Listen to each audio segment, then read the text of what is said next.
आता पावसाची बातमी नाशिकमधून आहे। नाशिकमध्ये गोदावरी नदीच्या पाणी पातळीत मोठी वाढ झाली। दुतोंड्या मारुतीच्या गुडघ्यापर्यंत आता पाणी आले। रामकुंड परिसरातले अनेक छोटी मंदिरं पाण्याखाली गेली।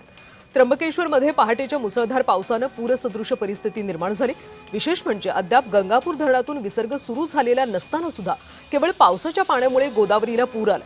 यंदाच्या पावसाळ्यात पहिल्यांदाच गोदावरी नदी पूर्ण क्षमतेने वाहताना दिसते।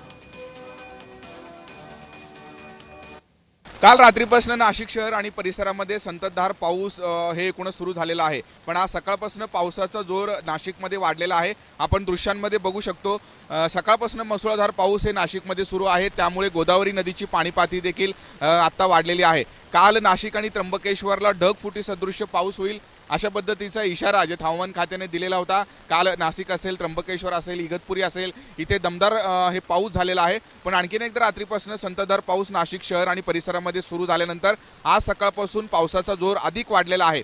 या गोदाघाट परिसरातील अनेक जे छोटे मोठे मंदिर आहेत ते पाण्याखाली गेलेले आहेत। आज सकाळपासून पावसाचा जोर वाढल्याने नदीची देखील पाणी पातळी वाढलेली आहे।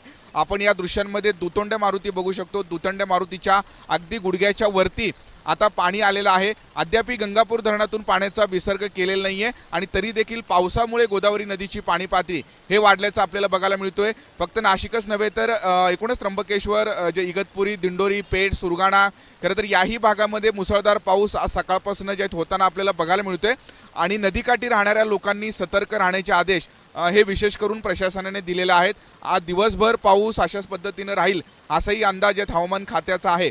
आणि हे पावसाचा जोर वाढला तर टप्प्याटप्प्यात जे जिल्ह्यातील वेगवेगळे धरणं आहेत त्या धरणातून देखील पाण्याचा विसर्ग केला जाऊ शकतो असंही माहिती प्रशासनाकडून एकूणच मिळालेली आहे।